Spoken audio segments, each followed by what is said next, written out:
Hi friends, I'm Steve Rode, and boy, I'm really glad you're here with me today. The story we're about to step into is not an easy one. In fact, researching it was very disturbing. I went through nearly 1,500 pages of court filings, public records, and media reports to prepare this episode. And some of what I read was heartbreaking. It was terrible. That was my weight to carry, and I'm not going to put that full burden on you. My promise is to tell the truth, but to shield you from the worst of it. What latched on to me in this case wasn't just the crimes. It was the destroyed childhoods, the survivors who were ignored for decades, and the sheer number of chances to stop him that were missed. That's why I knew I had to go deep and tell this story. But here's the thing. Telling stories like this isn't just about exposing darkness. It's about accountability. It's about hope that by listening and by learning, we can make sure vulnerable people are protected better in the future. Thank you for trusting me with your time. Let's take this journey together. Before we begin, a note to listeners. This episode contains discussion of child exploitation. You will not hear graphic detail here, because the real story is not in the acts themselves, but in the power, the betrayal, and the systems that failed to protect children. And every fact in this episode is carefully supported by court records, public documents, and contemporary reporting.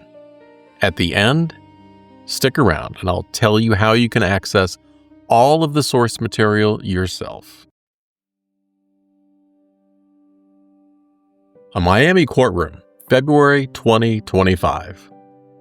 The judge leans forward. His voice cuts across the silence. 210 years in prison. With that sentence, the story of 72-year-old Michael Geilenfeld finally reached its conclusion. Now convicted of federal child exploitation crimes as horrific and evil as you can imagine. The man once celebrated as a savior would never walk free again. And it wasn't for a single crime. Prosecutors told the court his abuse stretched across 3 decades, and at least 20 boys coming forward over the years. But here's the harder question. How did he get away with it for so long? To understand how Michael Geilenfeld hid in plain sight, we need to go back. Back to Iowa, where he was born. Back to the story he began telling about himself. In the 1980s, Iowa newspapers described him as a guardian angel for street kids, a white American man who had moved to Haiti to start an orphanage for boys, a missionary who gave up comfort at home to live among the poor. He was written about as though he was a saint, selfless, godly, devoted. For donors and church groups, it was irresistible. Here was a man who seemed to embody sacrifice, a man who put faith into action, a man who looked like the very image of good. But appearances are powerful, and sometimes appearances can be a shield. By the early 1990s, his orphanage was receiving glowing coverage in U.S. newspapers. He was celebrated on church bulletin boards, held up as an example of what faith could do in action. But the story people believed was not the story unfolding inside those walls. Michael Geilenfeld built his image not only through press clippings, but through gratitude. Gratitude carefully staged and carefully performed.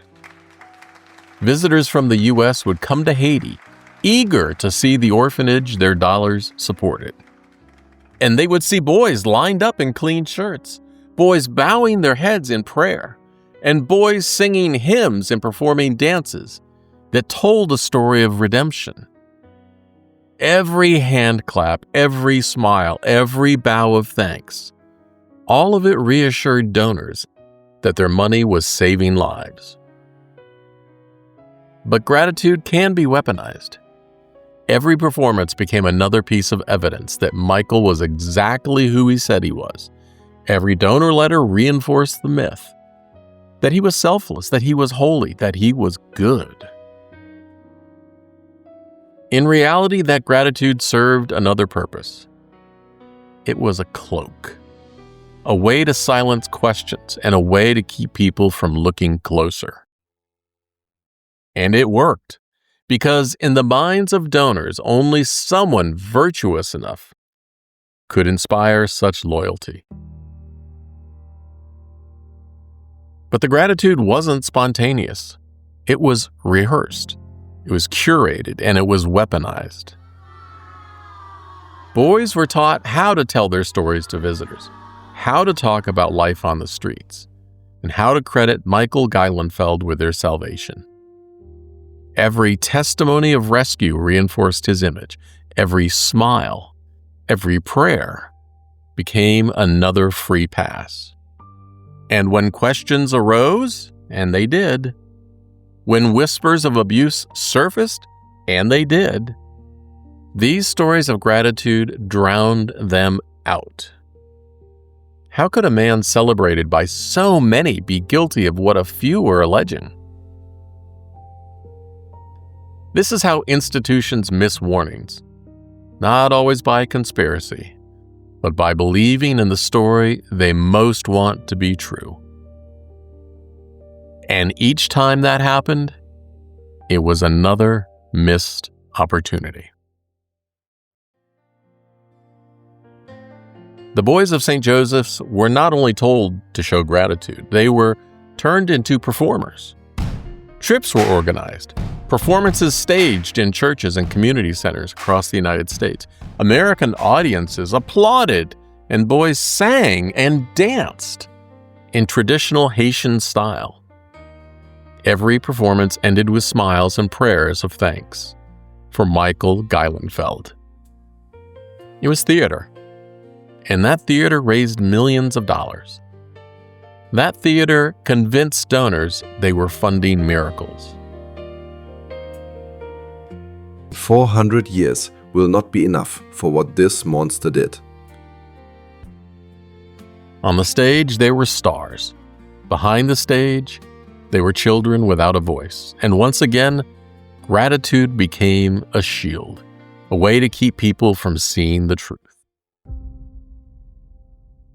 For years, the truth about Michael Geilenfeld traveled only in whispers. Rumors on the streets of Port-au-Prince, warnings from boys who had slipped away. But whispers rarely become headlines. And that began to change in 2011.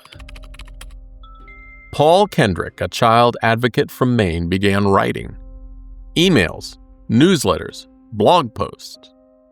And over the next several years, he sent thousands of them out. Each one accused Michael Geilenfeld of being a predator. And Kendrick wasn't the only one.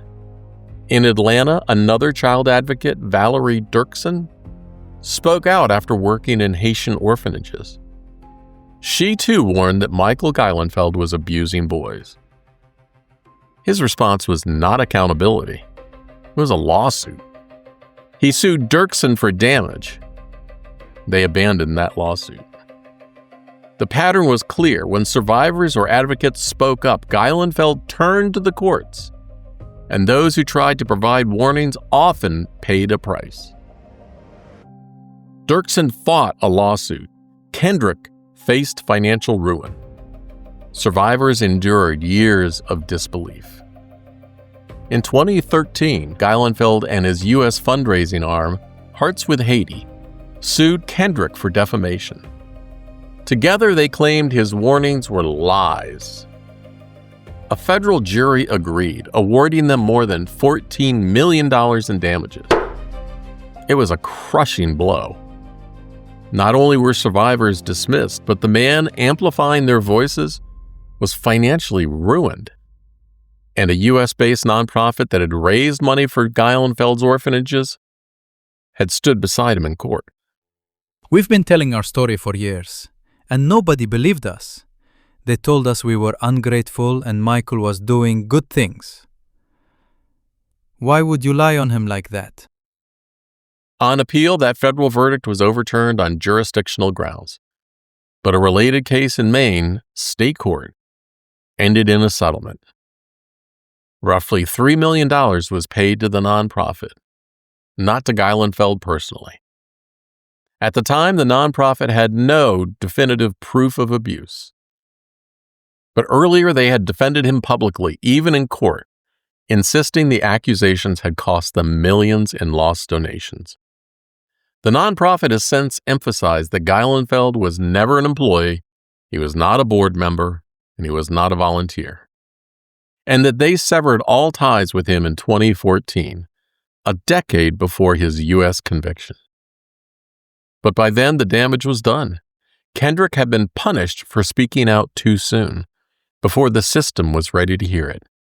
And Geilenfeld, once again, walked away with the appearance of vindication. Even before the courtroom battles, there were missed opportunities. One of the clearest happened at Miami International Airport. When Michael Geilenfeld arrived in the U.S., Homeland Security agents searched his belongings. Among them were photographs of Haitian boys. Agents flagged the photos. The images were questionable. But after a closer look, they let him go. In the paperwork, those photos were not classified as child pornography, which meant Michael walked free. Years later, investigators would say those photos were not souvenirs of children he had helped. They were images of victims and witnesses, 11 hard copies, part of a photo array. Evidence prosecutors believed he carried to intimidate, even to bribe, the very people who might testify against him. The same man who had built his life on choreographed gratitude was still working to control the story, still holding on to the faces of those who might testify against him. And it wouldn't be the last time process and the systems meant to protect the vulnerable ended up protecting him instead. Because what happened at the airport in Miami wasn't an isolated failure. It was part of a larger pattern, one that stretched from Haitian courtrooms to U.S. embassies to the very nonprofits that raised money for his work.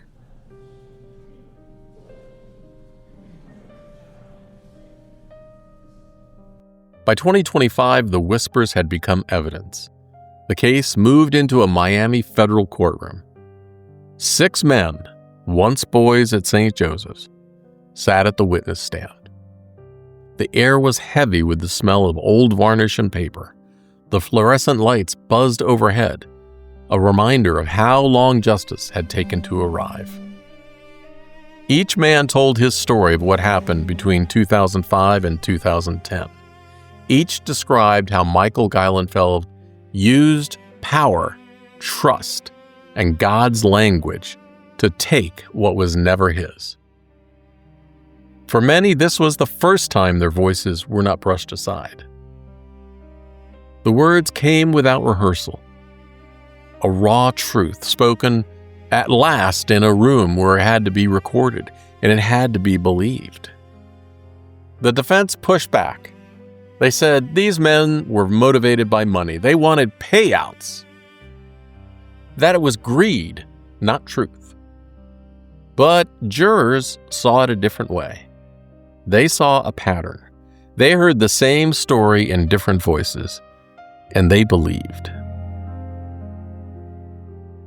Inside that Miami courtroom, survivors finally spoke for themselves. No intermediaries, no newsletters or donor reports, just their voices, carrying decades of pain. The words fell heavy across the courtroom, as if decades of silence had been compressed into a single sentence. Another survivor leaned forward, his voice breaking as he tried to explain what had taken place.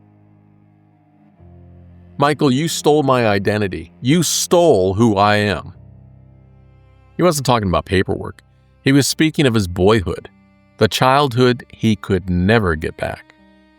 And then, one of the youngest voices in the courtroom. "This orphanage destroyed my childhood. The only thing that can make me forget is death." One after another, their words cut through the courtroom. Not choreographed dances, not donor letters, but testimony, unrehearsed, undeniable. Some survivors went further, describing him as deliberate, even diabolical. One called him a diabolical psychopath, and another said, "It's not my fault to have no mother, no dad. Somebody takes me to the orphanage. I think they're going to save my life, and what they do is destroyed my life." He knew exactly what he was doing, they said. He wrapped himself in the language of God, using faith as his cloak. To them, he was just the abuser. He was a man who weaponized religion itself. And for the first time, the truth was not dismissed as rumors or bitterness. It was entered into the record and believed. Even as survivors prepared to testify in Miami, letters of support for Michael Geilenfeld poured in. They came from friends, from church members, and from mission trip visitors. Each one insisted he was not a criminal. He was a man of God. And it wasn't only individuals. Even a U.S.-based nonprofit that raised money for his work lent credibility in the U.S. courts, even issuing a 2015 press release celebrating a shared legal win, before later saying they had severed ties. These letters did more than praise his work. They echoed the story he told about himself. A humanitarian persecuted by lies. A man of God, unfairly maligned. Even as he would later testify, he felt he was a gay man facing prejudice in a homophobic country. Each of these narratives shifted the focus away from survivors and back onto him. And for decades, whenever survivors spoke up, they were told their stories were about money. They wanted payouts. They were motivated by greed. It was easier to dismiss them as opportunists than to confront the possibility they were telling the truth. Michael has always been a person of good character. He is a 73-year-old man of God who has devoted his life to serving others. But for survivors, these glowing defenses cut deep. They were reminded yet again how hard it was to be believed. These weren't just kind words from supporters. They were shields. Virtue used as a cloak, covering what survivors have been saying all along. None of the boys, including those involved in this lawsuit, ever expressed dissatisfaction with Michael. They only had gratitude. The courtroom heard a very different story. For years I carried this pain in silence. I thought nobody would ever believe me. Now the world knows what he did to us. Without Michael's care, these boys would have died or turned to crime on the streets. He gave them a loving home and a chance at a better life. The defendant preyed upon some of the most vulnerable children in the world, using charities, even ones connected to Mother Teresa, as a plaything. This is the worst of the worst. For decades, Michael Geilenfeld's image had been untouchable. The saintly rescuer, the man of God, the guardian angel for street kids. But every facade has cracks. By the mid-2010s, the cracks began to show. Donor trust began to erode. A U.S.-based nonprofit that had defended him in court told the courts that allegations had cost them millions in lost donations. And questions about lawsuits, about whispers of abuse, could no longer be pushed aside. Even one of the US-based nonprofits that had once defended him in court would later distance itself. By the time US prosecutors filed charges, Geilenfeld was no longer the face of miracle-making missions. The myth of sainthood was collapsing, and in its place, the truth was beginning to emerge. By 2014, Haitian authorities had issued a warrant for Michael Geilenfeld's arrest. Survivors had spoken to investigators. Charges were filed, and he was arrested in Port-au-Prince. But the case stalled, and witnesses were intimidated. Procedural breakdowns happened, and corruption. Court documents later revealed that Haitian social services shut down the St. Joseph's Home for Boys because of child welfare concerns. Geilenfeld himself admitted under oath that bribes were discussed, with one associate simply saying, "Money talks." And after months in jail, Geilenfeld was set free. Rather than stay in Haiti, he slipped across the land border into the Dominican Republic. There he began again, creating a new mission, even as Haitian courts issued yet another arrest warrant in 2015. Yet when questions of his safety arose, the U.S. Embassy intervened. Homeland Security escorted him back to the United States, saying it was for his own protection. And prosecutors would later state they had no record that the Haitian warrant had ever been withdrawn. It was yet another missed opportunity to hold him accountable. Another moment where process and protection outweighed accountability. But once back in the U.S., the walls around Michael Geilenfeld began to close in. Federal prosecutors built their case, and this time, there would be no escape. The trial ended, the jury spoke, and now it was time for sentencing. One by one, survivors gave their impact statements. They spoke of years lost, of childhoods stolen, of the pain of being dismissed for decades. I grew up thinking my suffering didn't matter. Today, at least, I know someone finally listened. And then it was the judge's turn. The defendant preyed upon some of the most vulnerable children in the world, using charities, even ones connected to Mother Teresa, as a plaything. This is the worst of the worst. 210 years. The maximum sentence. Michael Geilenfeld would never walk free again. For survivors, it was justice. But it was also decades too late.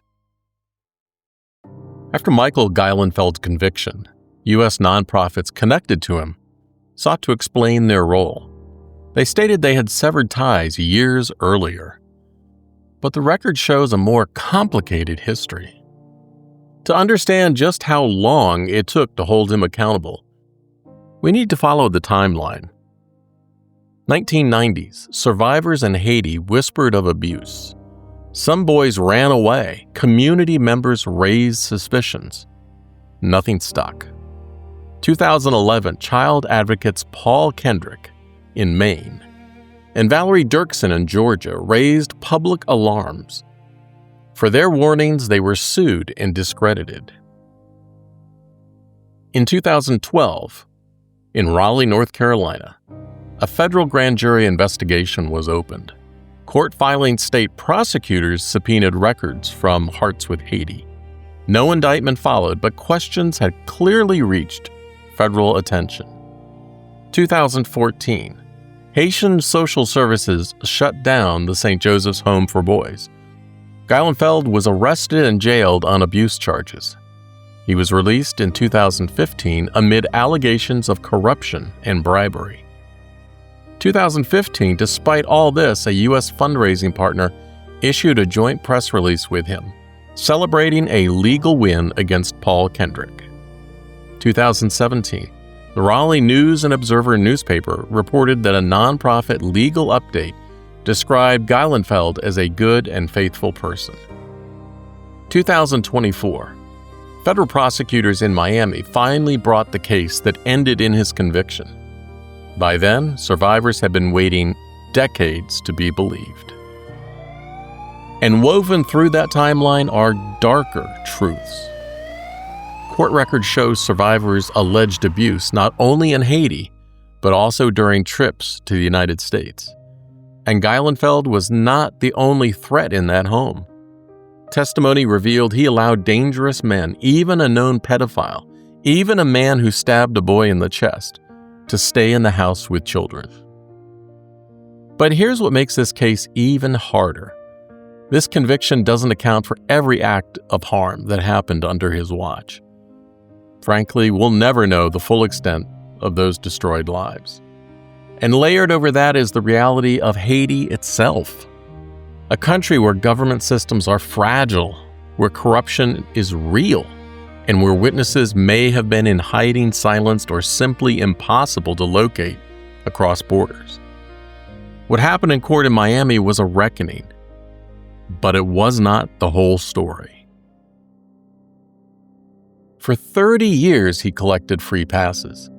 From donors who chose belief over evidence, from churches that saw his missionary image as proof of virtue, from courts in Haiti that dismissed charges, not because he was innocent, but because the procedure failed and corruption allegedly played a role, from embassies that followed protocol and left survivors abandoned, and from U.S. nonprofits that once raised money for his homes and even defended him in court, before later saying they had severed ties. Court records reveal one of the most chilling examples of how danger was not only ignored, but normalized. In sworn testimony, Michael Geilenfeld admitted that one of his close associates stabbed a boy in the chest. And yet, Geilenfeld allowed that man to remain in the home around those boys. I mean, think about that for a moment. A child was attacked inside a place that donors believed was a sanctuary.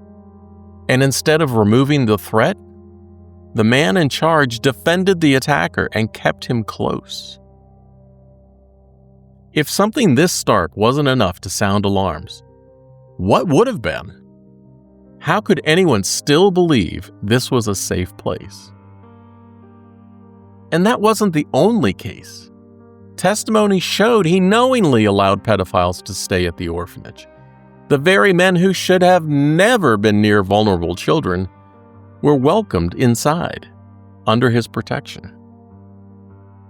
In lawsuits and potentially in fundraising appeals, he cast himself as a real victim, a humanitarian persecuted by lies, a man of God maligned by bitter critics, and even in his own testimony, a gay man unfairly targeted in what he described as a homophobic country. Each story shifted the focus away from survivors and back onto him. And the way he cloaked himself in religion, hiding behind God while betraying children, it's not unique. It reminds me of another episode I did, Betrayal of Justice, where a county prosecutor wrapped himself in a religious cloak while allegedly exploiting 50 women.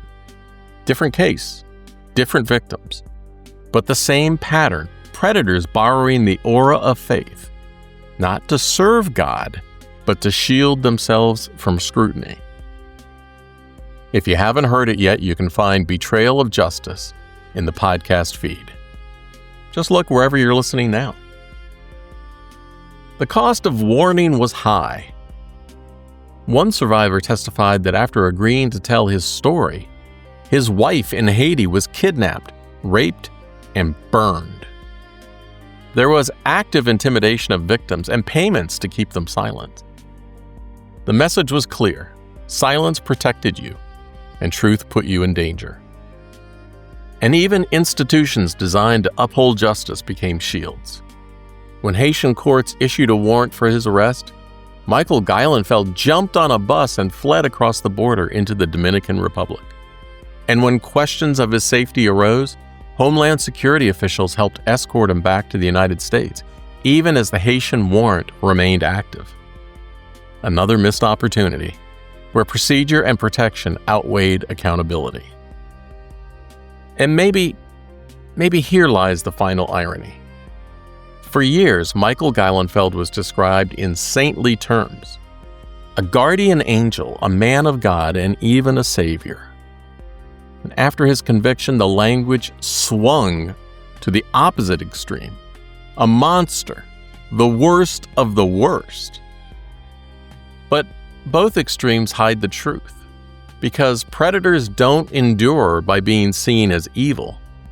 They endure by being seen as good. And the real story is not sainthood or monstrosity, but how image itself became the shield that kept children from being believed. If this episode has been difficult to listen to, that's because it should be.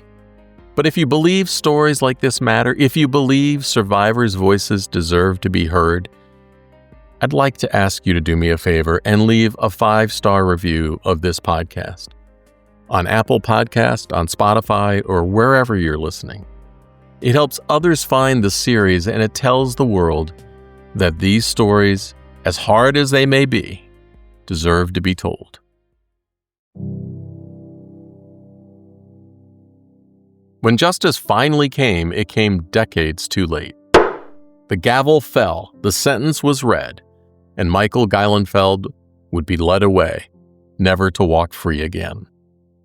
But the cost of silence cannot be measured in years alone. One survivor said, "The only thing I ever wanted was to be believed." Childhoods destroyed, trust destroyed, faith destroyed. For decades, survivors were dismissed as ungrateful. Donors clung to the illusion of good. Institutions placed reputation above truth. And in that silence, Michael thrived. Law enforcement and courts will say they followed procedure. And in many ways, they did. But process explains the delays. It does not excuse the failures. Justice demands more than paperwork. It demands urgency. It demands belief. It demands truth. Michael Geilenfeld collected free passes from every side, from donors and churches and courts and even governments. Some gave them through process, others through blind faith. Each one was a missed opportunity, and each one a betrayal. And maybe this is the final irony. In the 1980s, the press called him a guardian angel for street kids. And after his conviction, prosecutors and survivors called him a monster, the worst of the worst. And this case focuses on Geilenfeld's actions, not only what he did, but also what happened under his watch by others to the children in his care, funded by money from donors who thought they were doing good. That distinction matters, because even if he wasn't the only source of harm, it was his shadow that allowed so much to happen. This has been The Savior Who Wasn't, How Michael Geilenfeld Hid in Plain Sight. Another installment of true crime cases you haven't heard. If this story was hard to hear, that's because it should be. But telling these stories with respect and with care and with the truth is how we honor survivors and how we begin to understand the systems that failed them. If you'd like to go deeper, you can find every source document for this episode on the episode page at truecrimeunheard.com. That's where I've posted the court filings, the media reports, and the public records that help build this story. I'm Steve Rode. I'll check in again with you next week with another true crime case you haven't heard. And if you value this work, if you believe survivors deserve to be heard and these stories deserve to be told, please leave me a 5-star review of this podcast on Apple Podcasts, Spotify, or wherever you listen. It makes a real difference.